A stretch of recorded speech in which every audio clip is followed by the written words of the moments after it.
Saudara, yang akan saya wadar ini adalah dua video yang saya gabungkan, nggih.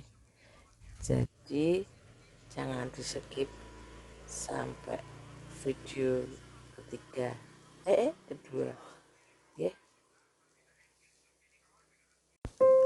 Yang akan saya utarakan ini jelas akan ditentang oleh satu merek, satu keyakinan, karena sangat bertentangan dengan ajaran dan keluhuran keyakinan mereka. Saya mencoba mengorekan tentang akan terjadi goro-goro yang akan mengurangi jumlah penduduk di muka bumi ini, yang dalam ramalan orang-orang pintar menika penduduk di muka bumi hanya tinggal beberapa persen saja, bahkan ada yang bilang tinggal 28%, nggih. Kenapa bisa begitu?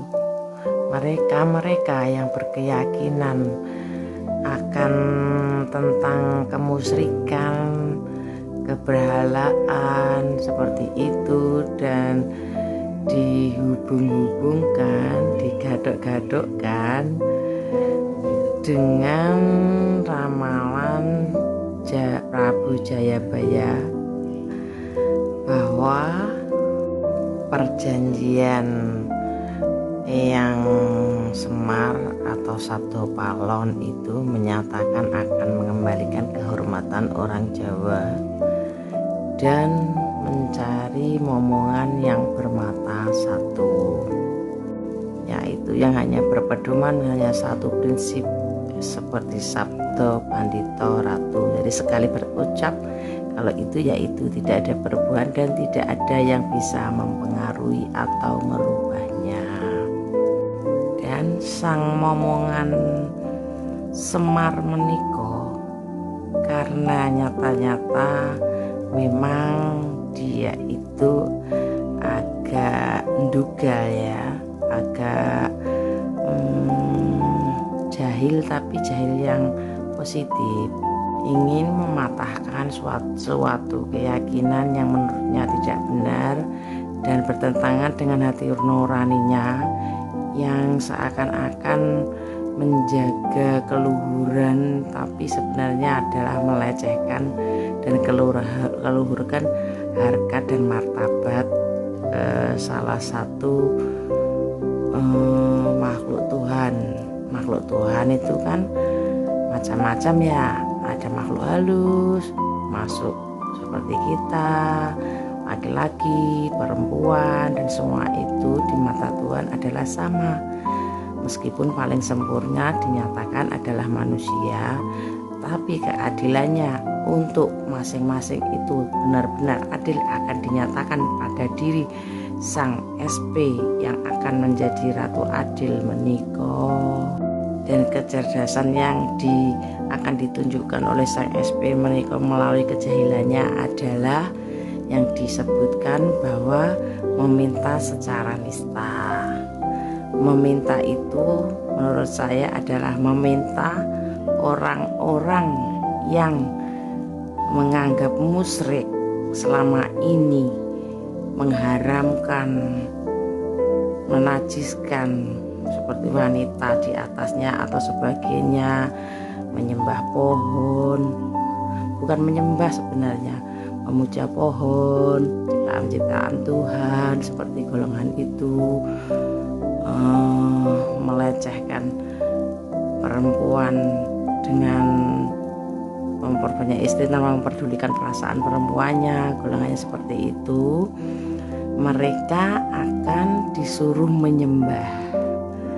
Cara mengakui sang Ratu Adil menika harus melalui menyembah. Tentunya yang berkeyakinan seperti itu kan pantang, nggak akan menyembah. Dan yang tidak akan menyembah adalah musuh sang kesatria dan akan dimusnahkan. Silahkan mereka mencari kehormatannya, boleh membunuh dirinya mereka sendiri daripada harus menyembah sang Ratu Adil menika atau dihilangkan oleh para pasukan sang Ratu Adil. Karena perbuatan menyembah sesama manusia itu adalah perbuatan yang dinistakan oleh satu keyakinan tersebut, tentunya yang menistakan itu tidak akan mau. Itu yang saya wadarkan menurut keyakinan saya atau pandangan saya dari saya belajar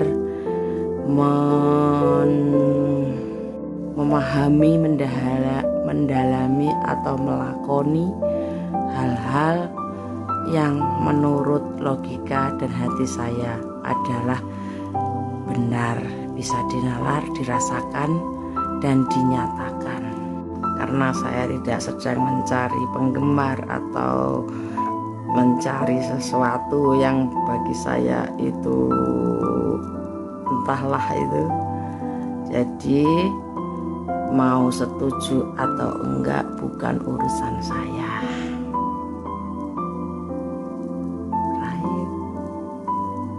Dongeng unik. Sederek, sepertinya masih banyak yang bingung ya, kenapa saya bilang Imam Mahdi adalah bukan Satrio Piningit. Kalau pemirsa lawas dan teman-teman setia saya sudah memahami itu, karena pernah ada gendu-gendu rosok urun rembuk tentang hal tersebut. Saya ulang bagi pemirsa yang baru, kenapa saya menyebut Imam Mahdi itu berbeda dengan Satrio Piningit adalah karena seorang Imam Mahdi adalah pemimpin dalam bidang agama. Seperti halnya dalam agama masing-masing ada Mesias dan lain sebagainya. Sedangkan pada Ugeman, Dijangka Jayabaya dan Uga Wangsit Siliwangi, kesamaannya adalah kita ketahui dalam Uga Wangsit Siliwangi disebutkan budak angon dan budak jenggotan, di mana budak jenggotan itu adalah menurut tafsiran saya loh ya. Kalau Anda punya tafsiran sendiri, ya monggo, jangan marah-marah ke saya, ya. Dalam tafsiran saya, budak jenggotan adalah Imam Mahdi karena mewakili satu agama, dan budak angon adalah bocah angon. Sedangkan Dijangka Jayabaya, Satrio Piningit itu adalah bocah angon, dengan kata lain budak angon. Jadi korelasi dari semua itu memang saling berkaitan, tidak dipukul rata, ora antem kromo. Kalau Imam Mahdi adalah Al-Mahdi adalah semua tiba dewe. Jangan seperti itu, saudara. Itu terlalu picik, ya, terlalu serakah, sehingga tidak mempertimbangkan bahwa di dunia ini ada agama-agama yang lain yang semuanya mengajarkan menuju kebaikan. Tidak ada agama yang mengajari permusuhan. Kalau Anda pemahaman yang seperti menajis-najiskan, mengkafir-kafirkan, menghujat yang lain, sehingga meremehkan agama lain. Berarti pemahaman Anda dalam agama yang penjenengan gelontorkan, yang penjenengan ugemi itu bersifat egois. Pemahamannya Anda yang salah, oknum sampean. Berarti kalau semua diklaim milik Imam Mahdi. Kita bicara tentang Satrio Piningit yang akan menjadi Ratu Adil. Namanya adil, ya adil seadil-adilnya. Tidak ada berpihak manapun. Karena Satrio Piningit itu adalah perwakilan Tuhan, bukan menuhankan dirinya, perwakilan Tuhan. Beliau bekerja, mengabdi berdasarkan keadilan yang dia sendiri tidak kuasa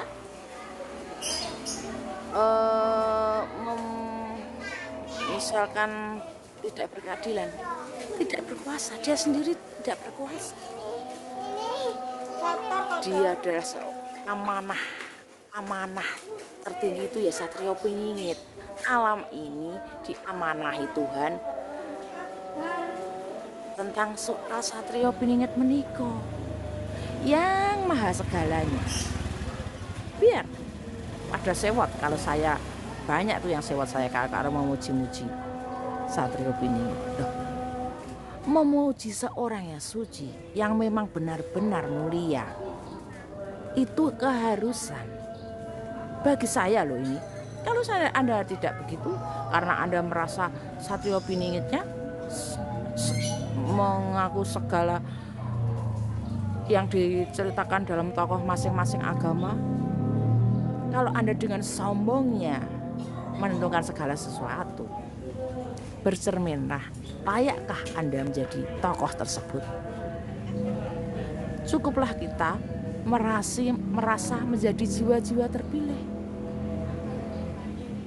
calon penghuni jagat anyar, zaman baru, new era, setelah berakhirnya zaman akhir meniko. Zaman ini akan berakhir sedelek. Saya yang entah diingkari atau dianggap sok, kan banyak yang menganggap begitu karena mereka tidak berhasil menerapkan keinginannya atau dalam hal di dongengan narasi. Karena saya orang yang tidak bisa dikuasai, dan orang-orang ingin menguasai orang lain macam model manusia yang merasa Satrio Piningit meniko dan mengeklaim semua pimpinan adalah dia, sedangkan mengeklaim orang-orang hebat-hebat meniko tidak diimbangi dengan sifat mulia. Konyol. Mereka membadutkan diri dengan mengaku sang kesatria tersebut. Karena seorang Satrio Piningit tidak perlu dipengakuan, sudah diakui oleh alam jagat raya ini saat kemunculannya menjadi Ratu Adil nanti, saudara, di penguasa di jagat anyar nanti, yang dimana manusia mempunyai usia hampir sampai 500 tahun sampai lebih, dan di sana pengurusnya atau penggawa-penggawanya adalah manusia-manusia abadi, Highlander, yang menentukan kematiannya sesuai dirinya sendiri, seperti tokoh Bisma. Bisma itu kan di pewayangan itu kan tokoh Highlander, tidak bisa meninggal, tidak bisa mati, kecuali dia sendiri yang menentukan, dan dia menentukan akan mati di tangan Sri Kandi. Sedangkan di Kurusetra dilarang ada seorang perempuan, padahal yang satu-satunya orang yang bisa membunuh Bisma adalah Sri Kandi, kelicikan para Sengkuni, kelicikan si Sengkuni. Dan akhirnya kenapa Sri Kandi itu bisa membunuh di perang Bharatayuda? Karena Sri Kandi bertukar gender sama siapa itu yang raja ular itu, sedangkan ini adalah tahun ular dan diprediksi akhir zaman itu dimulai dari ini, akan segera munculnya new era yang entah kapan. Kita ini sebagai spiritual hanya mengungkapkan apa yang kita pelajari berdasarkan kebenaran yang diserap atau yang diperoleh masing-masing. Jadi berbeda itu memang ya sudah yang didapat karena itu, tanpa rekayasa. Makanya itu saya melabeli ini dongeng. Arti dongeng itu adalah tidak bisa diganggu gugat. Artinya dongeng itu dipaido, orang mengeng dalam bahasa Jawa, dipaido itu diprotes loh. Orang mengeng itu nggak pengaruh, protes tidak bisa masuk dalam sebuah dongeng. Mengatakan saja mugi-mugi pemahaman tentang Imam Mahdi Satrio Piningit menika sudah cukup jelas ya, bahwa perbedaannya adalah Imam Mahdi dan Al-Mahdi itu berbeda.